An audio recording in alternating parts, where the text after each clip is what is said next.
বন্ধুরা, আরজিকর নিয়ে মারাত্মক তথ্য দেব, অত্যন্ত গুরুত্বপূর্ণ তথ্য বন্ধুরা। যে এবার আরজিকরের সমস্ত অপরাধী আমাদের সামনে আসতে চলেছে। তারা কে কে, এমনকি যে তারা কি কি করেন, বুঝতে পারছেন? কারণ তিলোত্তমার মা বাবা ঘটাতে চলেছে বিরাট বড় কাণ্ড। চলুন আপনাদেরকে পুরো ডিটেলসে বলবো যে কি বড় কাণ্ড ঘটাতে চলেছে, আর সেই সমস্ত অপরাধীরা কারা, যাদের নাম আমাদের সামনে। বন্ধুরা চলুন ডিটেলসে বলবো। তার সাথে আরেকটি অত্যন্ত মর্মান্তিক, অত্যন্ত দুঃখজনক ঘটনা বন্ধুরা, যে এবার আরেক তিলোত্তমার সাথে সেই নৃশংসভাবে হত্যা, নৃশংসভাবে ধর্ষণ করা হয়েছে মেয়েটির সাথে।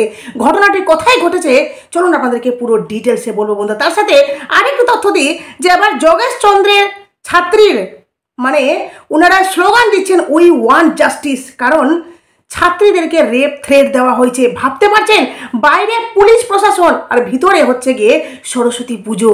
চলুন আপনাদেরকে পুরো ডিটেলসে বলবো যে সেই কলেজে কি কি হচ্ছে। চলুন তার সাথে আরজি করে অত্যন্ত মারাত্মক তথ্য। চলুন। নমস্কার বন্ধুরা, আমি সনকা, আমার নতুন একটি প্রতিবেদনে আপনাদের সকলকে স্বাগত বন্ধুরা। তো আরজিকর নিয়ে অত্যন্ত গুরুত্বপূর্ণ তথ্য আপনাদেরকে দিব। যে আপনারা প্রত্যেকে জানেন যে সঞ্জয় রায়, যেই সঞ্জয় রায়কে সামনে দাঁড় করিয়ে আমাদেরকে বোঝানো হচ্ছে, বা একমাত্র অপরাধী হিসাবে সঞ্জয় রায়কেই দেখানো হয়েছে, যে সঞ্জয় রায় শুধুমাত্র এই ঘটনার একমাত্র অপরাধী বা একমাত্র দোষী, তাই না?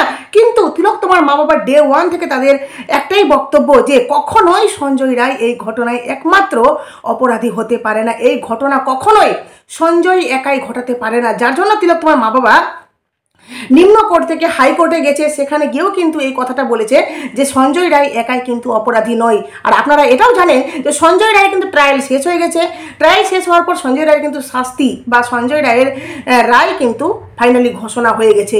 কিন্তু এবার ঘটতে চলেছে এমন কিছু কাণ্ড যেটাতে সমস্তটা এবার অন্যদিকে মোড় খাবে। কারণ এবার সমস্ত অপরাধী যারা যারা ঘটনাটা ঘটিয়েছে তাদের মাথায় এবার বজ্রাঘাত বন্ধুরা। চলুন আপনাদেরকে পুরো ডিটেলসে বলছি, কথাগুলো একটু মনোযোগ দিয়ে শুনুন। পুরো ডিটেলসে সমস্তটা বুঝতে পারবেন বন্ধুরা, যে এবার সেই সব অপরাধী কারা যারা এই ঘটনাগুলো ঘটিয়েছে। বলি, আরজিকর মেডিকেল কলেজে তরুণী চিকিৎসক ধর্ষণ খুনের ঘটনায়, তিলোত্তমা ধর্ষণ ও খুনের ঘটনায় এবার ঘটতে চলেছে বিরাট বড় কাণ্ড, যেটা আপনাদেরকে বলছি। আরজিকর হাসপাতালের তরুণী চিকিৎসক ধর্ষণ খুনের ঘটনায় ইতিমধ্যে দোষী সাব্যস্ত হয়েছে সঞ্জয় রায়, সিভিক ভলান্টিয়ার সঞ্জয় রায়। শিয়ালদহ আদালতে তাকে আজীবন কারাদণ্ডের কিন্তু সাজা দেওয়া হয়েছে, কারণ ট্রায়াল শেষ হয়ে যাওয়ার পর সঞ্জয়ের কিন্তু ফাইনালি রায় ঘোষণা হয়েছে। কিন্তু এবার আরজিকর কাণ্ডে এই যে কাণ্ডটা ঘটাতে চলেছে তিলোত্তমার মা বাবা, সেটাতে এবার অন্য কিছু হতে পারে বন্ধুরা। যে শুধুমাত্র সঞ্জয় নয়, সঞ্জয়ের সাথে আরও কারা কারা জড়িত, সমস্তটা আমাদের সামনে আসতে চলেছে। আরজিকর ঘটনায় সেই প্রথম দিন থেকে নির্যাতিতার পরিবারের দাবি, তার মেয়েকে ধর্ষণ করে খুন করার মতো ঘটনা সঞ্জয় রায়ের একা কখনোই সম্ভব নয়। এর পেছনে গভীর ষড়যন্ত্র রয়েছে। সংশ্লিষ্ট মেডিকেল কলেজ কর্তৃপক্ষের কেউ কেউ জড়িত রয়েছে। পয়েন্ট টু বি নোটেড, সংশ্লিষ্ট মেডিকেল কলেজ কর্তৃপক্ষের কেউ কেউ জড়িত রয়েছে, যারা এখনও খোলা ঘুরে বেড়াচ্ছে বলে অভিযোগ তুলেছেন তিলোত্তমার মা বাবা। Point to be noted. সন্দেহের তালিকায় ঘটনার দিন যে চারজন, পয়েন্ট টু বি নোটেড, ঘটনার দিন যে চারজন জুনিয়র ডাক্তাররা ছিলেন তারাও, আই রিপিট, যেই সব ডাক্তাররা যেই জুনিয়র ডাক্তাররা তিলোত্তমার সাথে ডিনার করেছিলেন তারাও এই সন্দেহের তালিকার মধ্যে রয়েছেন। যাতে আসল সত্যি সামনে আসে, সকলের কঠোর শাস্তির দাবিতে এবার হাইকোর্টের রিট্রায়ালের আবেদন জানাতে চলেছেন তিলোত্তমার মা বাবা, নির্যাতিতার পরিবার।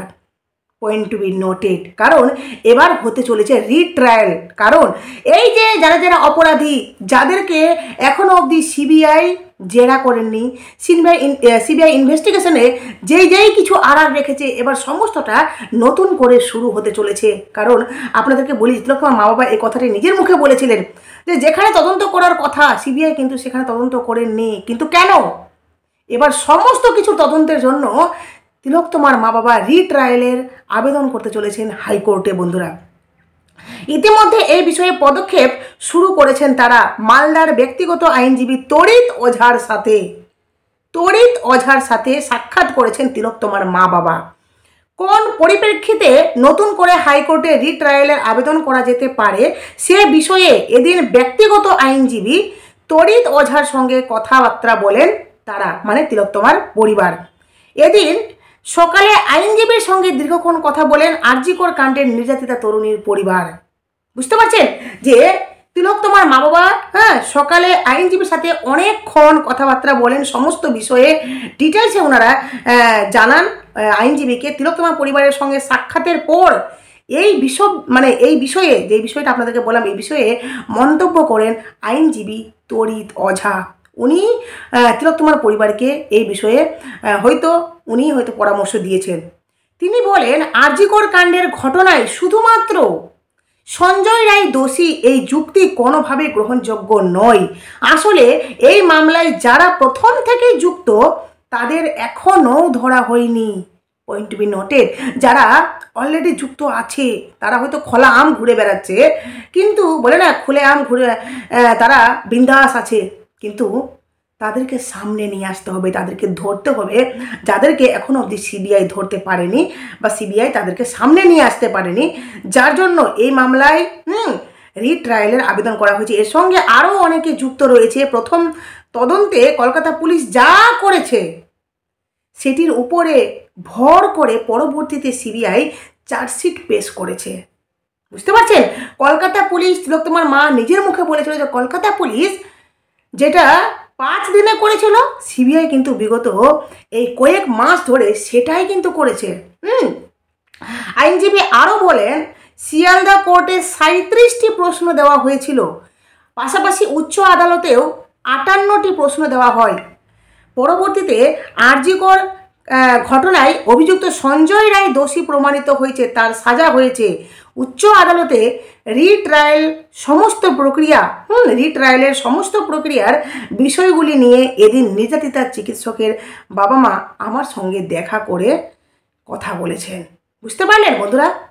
রিট্রায়াল হতে গেলে এবার খেলা পুরো ঘুরে যাবে, আর ঘুরে যাবে তাদের মাথা যারা এই ঘটনাটি ঘটিয়েছে তিলোত্তমার সাথে। কেমন লাগলো তথ্যটা? আশা করি আপনারা যারা অপেক্ষায় আছেন তিলোত্তমার জাস্টিসের জন্য হয়তো একটু খুশি হয়েছেন যে এবার ঘটতে চলেছে বিরাট বড় মোড়, আর আসতে চলেছে সমস্ত অপরাধীর নাম। যাই হোক, এবার আপনাদেরকে বলি যে একটি অত্যন্ত দুঃখজনক তথ্য, যেটা আপনাদেরকে আবার তিলোত্তমার কথা মনে পড়িয়ে দিবে। এতটা ভয়ানক ঘটনা, সত্যি আমি এই ঘটনাটা পড়তে গিয়ে আমার কষ্ট হচ্ছে।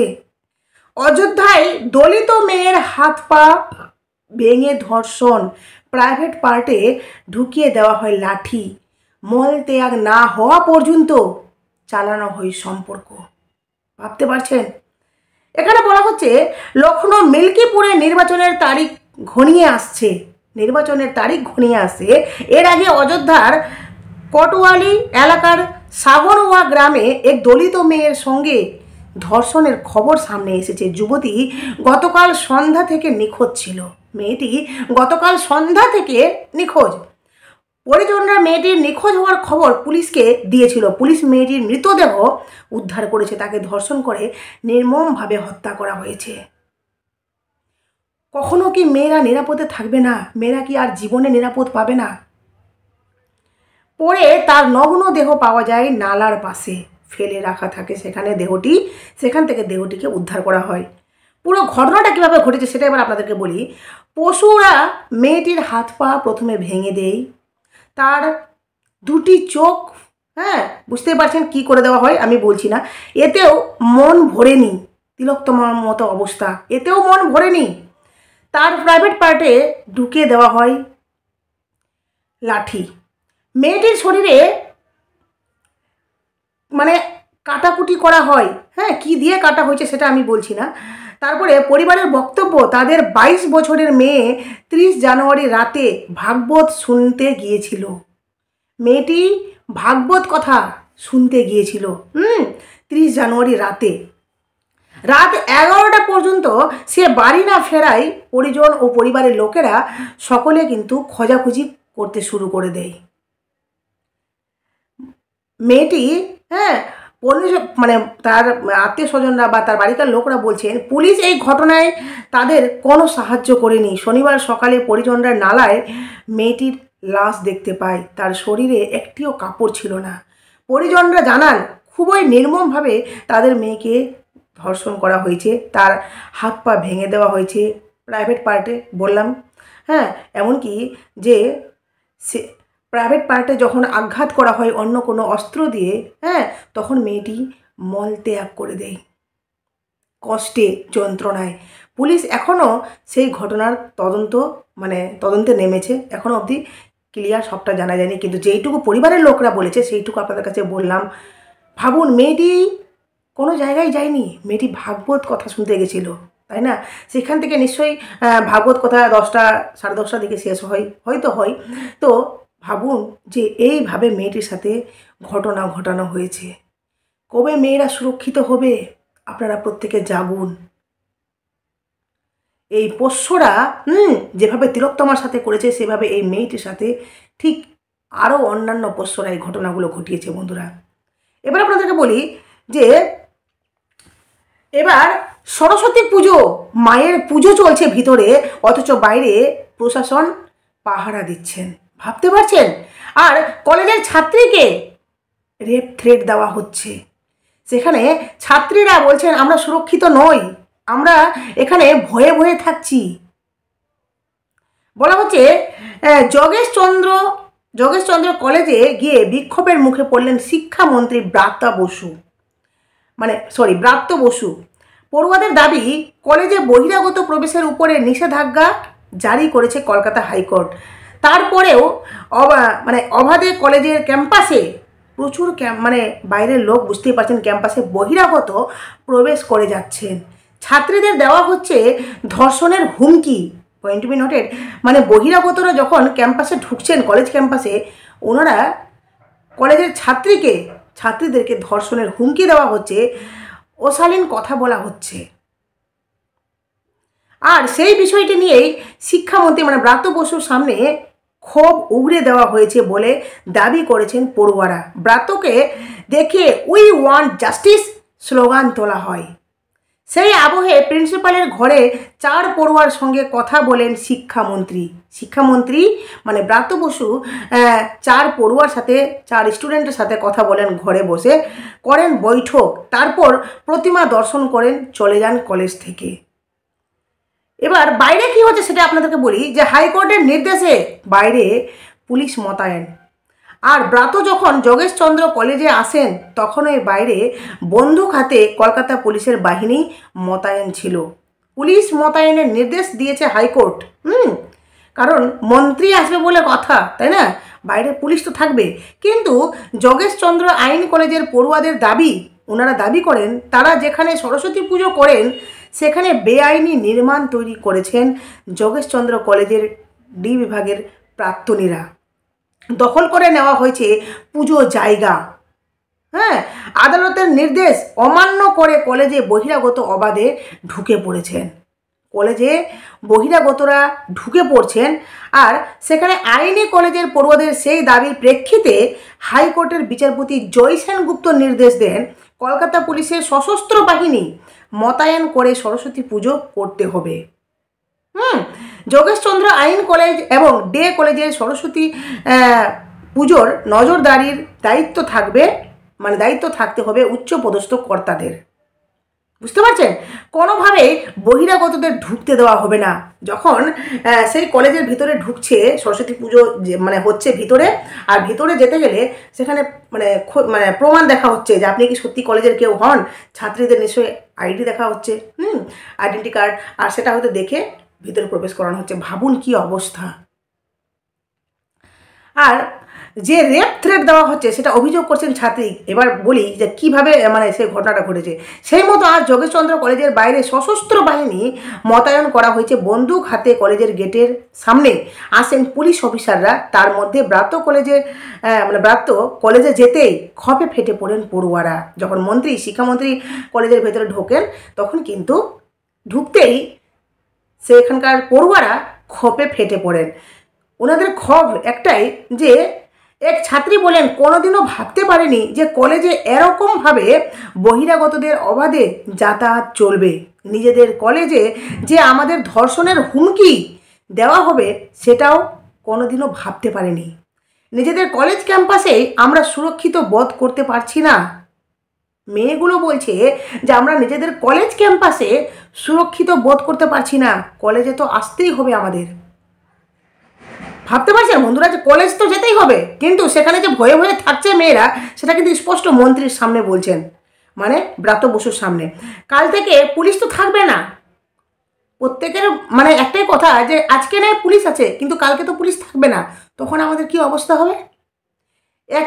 একই সুরে অপর এক ছাত্রী বলেন, হাইকোর্টের নির্দেশে পুলিশ মোতায়েন থাকলেও ঠিক মতো কাজ করতে পারছে না। বহিরাগতরা ভিতরে ঢুকে হুমকি দিচ্ছে।